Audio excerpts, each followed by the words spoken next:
ಇನ್ನು ರಿಪಬ್ಲಿಕ್ ಕನ್ನಡದಲ್ಲಿ ಮಾಜಿ ಸಿಎಂ ಎಚ್.ಡಿ. ಕುಮಾರಸ್ವಾಮಿ ಅವರು ಎಕ್ಸ್ಕ್ಲೂಸಿವ್ ಆಗಿ ಮಾತನಾಡಿದ್ದಾರೆ. ಸಿಎಂ ವಿರುದ್ಧ ಅದೊಂದು ಬಾಂಬ್ ಹಾಕಿದ್ದಾರೆ. ಆ ಬಾಂಬ್ ಯಾವುದು ತೋರಿಸ್ತೀವಿ ನೋಡಿ.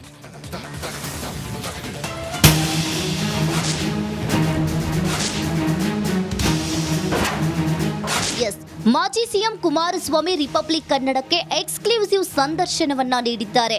ಹಲವು ಹೊಸ ವಿಚಾರಗಳನ್ನ ಅದರಲ್ಲಿ ಶೇರ್ ಮಾಡಿಕೊಂಡಿದ್ದಾರೆ. ಬೆಂಗಳೂರು ಸುತ್ತಮುತ್ತ ದೇವೇಗೌಡ ಕುಟುಂಬದ್ದು 1,000 ಎಕರೆ ಆಸ್ತಿ ಇದೆ ಅಂತ ಇತ್ತೀಚೆಗೆ ಗಂಭೀರ ಆರೋಪ ಮಾಡ್ತಾರೆ. 1,000 ಎಕರೆ ಇದ್ರೆ ಅವರೇ ಮಂತ್ರಿ ಕೃಷ್ಣ ಬೈರೇಗೌಡರು ಕಂದಾಯ ಸಚಿವರಲ್ವಾ? ಹೌದಾ? ಸರ್ಕಾರ 1,000 ಎಕರೆ ಕಾನೂನು ಬಾಹಿರವಾಗೋ ಎಲ್ಲ ಈವನ್ 1,000 ಎಕರೆ ಇದ್ದೇ ಬಿಡ್ತು ಅಂತಲೇ ಇಟ್ಕೊಂಬಿಡಿ. ಅವ್ರು ಹೇಳಿದ ಪ್ರಕಾರನೇ ಆದರೆ ತಗೊಂಬಿಡ್ಲಿ ಎಲ್ಲ ಅವರೇ. ಅದನ್ನ ಯಾಕೆ ಬಿಟ್ಕೊಂಡವ್ರು ಇನ್ನು ಪಾಪ ಬಡಬರದು ತುನಿಲ್ದೇ ಇರ್ತಕ್ಕಂಥವ್ರು ದಬ್ಬಾಳಿಕೆ ಮಾಡಿ ಫೆನ್ಸಿಂಗ್ ಹಾಕೊಂಡ್ರಲ್ಲ ಬೇಲಿಯ 1,000 ಎಕರೆ ನಮ್ದಿದ್ರೆ ಬೇಲಿ ಹಾಕಲಿಕ್ಕೆ ಹೇಳಿ. ಹೌದು, ನಾನು ಹೇಳಿದ್ದೀನಿ ನನ್ನ ಆಸ್ತಿ 48 ಎಕರೆ ಭೂಮಿ.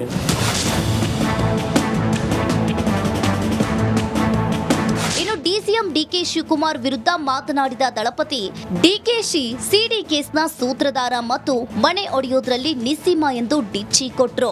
ಮನೆ ಒಡೆಯೋದ್ರಲ್ಲಿ ನಿಸ್ಸೀಮ ಅದೆಲ್ಲ ನಾಟಕೀಯ ಅಂದಲ್ಲ. ಅದಕ್ಕೆ ಅವರು ಮಾತುಗಳೆಲ್ಲ ನಾಟಕೀಯ, ಹೃದಯದಲ್ಲಿ ಇರೋದೇ ಒಂದು, ಹೊರಗೆ ಅವ್ರ ನಡವಳಿಕೆನೇ ಬೇರೆ. ಈಗ ರಮೇಶ್ ಜಾರಕಿಹೊಳಿ ಇಂಥದ್ದು ನಡೀತಲ್ಲ ಎಪಿಸೋಡು. ಏನು ಹೆಣ್ಮಕ್ಳು ಅಂದರೆ ಈ ದೇಶದಲ್ಲಿ ತಾಯಂದಿರು ಅಂದರೆ ಬಹಳ ಗೌರವ ಕೊಡೋ ವ್ಯಕ್ತಿ. ಆ ತಾಯಂದ್ರನ್ನ, ಆ ತಾಯಿ ಸ್ವರೂಪಗಳಲ್ಲಿ ಇರ್ತಕ್ಕಂಥ ಆ ಹೆಣ್ಣುಮಕ್ಕಳು ಕೆಲವ್ರನ್ನ ಯಾವ ರೀತಿ ದುರುಪಯೋಗ ಪಡಿಸ್ಕೊಂಡಿದ್ದಾರೆ ಈ ವ್ಯಕ್ತಿ, ಯಾವ್ಯಾವುದಕ್ಕೆ ಇತಿಹಾಸಗಳೇ ಹೇಳುತ್ತೆ. ಅದರಲ್ಲಿ ಇನ್ನೂ ಸಂಶಯ ಇದೆ ನಿಮಗೆ. ರಮೇಶ್ ಜಾರಕಿಹೊಳಿ ಘಟನೆ ಏನಿದೆ ಅದರ ಮೂಲ ಸೂತ್ರಧಾರ ಈ ವ್ಯಕ್ತಿನೇ. ಅಲ್ಲಿ ಯಾವ ಸಂಶಯ ಎಲ್ಲ ಹಿಂದೆ ಮುಂದೆ ಇರೋರೇ ಹೇಳ್ತಾರಲ್ಲ, ನಾನು ಹೇಳೋದಲ್ಲ. ಅದು ಸಾರ್ವಜನಿಕವಾಗಿ ಅವರ ಸರ್ಕಲ್ಗಳಲ್ಲಿ ಇದೇ ವಿಷಯಗಳನ್ನೇ ಚರ್ಚೆ ಮಾಡಿದ್ರಲ್ಲ. ಬಿಜೆಪಿ ಸೇರಲು ಸಿದ್ದು ತಯಾರಾಗಿದ್ರ? ಹೌದು, 2009ರಲ್ಲಿ ಬಿಜೆಪಿಗೆ ಹೋಗಲು ಸಿದ್ದು ತಯಾರಾಗಿದ್ರು. ಎಷ್ಟು ಪೇಮೆಂಟ್ ಪಡೆದಿದ್ರು ಎಂಬುದರ ಬಗ್ಗೆ ಮಾಹಿತಿ ಇದೆ ಎಂದು ಕುಮಾರಸ್ವಾಮಿ ಬಾಂಬ್ ಹಾಕಿದ್ರು. ಬೇಕಾದಷ್ಟು ಟೈಮ್ನಲ್ಲಿ ನಡೆದಿದೆ. 2008 ಆಪರೇಷನ್ ಕಮಲ, ನಾನು ಸಾವಿರಾರು ಬಾರಿ ಕೇಳಿದ್ದೇನೆ. ಆ ಸಂದರ್ಭದಲ್ಲಿ ಎಷ್ಟು ಪೇಮೆಂಟ್ ತಗೊಂಡ್ರಿ ಕಾಂಗ್ರೆಸ್ ಅಭ್ಯರ್ಥಿಗಳನ್ನ ಸೋಲಿಸ್ಲಿಕ್ಕೆ?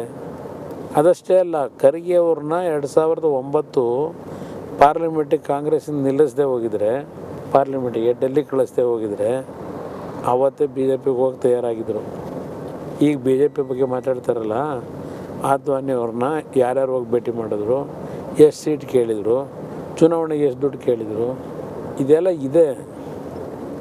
ಭಾಳ ಜನ ಅದರ ಪಾಲುದಾರರಿದ್ದಾರೆ ಇದು ಹೋಗಿದ್ದವರು. ನಾವು ಹೇಳ್ತೀವಿ, ಅವ್ರು ಯಾರು ಹೇಳಲ್ಲ ಅಷ್ಟೇ. ಒಟ್ಟಾರೆ ಮಾಜಿ ಸಿಎಂ ಕುಮಾರಸ್ವಾಮಿ ಮಾತು ರಾಜಕೀಯ ವಲಯದಲ್ಲಿ ಚರ್ಚೆಗೆ ಕಾರಣವಾಗಿದೆ. ಇದಕ್ಕೆ ಸಿದ್ದರಾಮಯ್ಯ ರಿಯಾಕ್ಷನ್ ಏನು ಅಂತ ಕಾದು ನೋಡಬೇಕಿದೆ.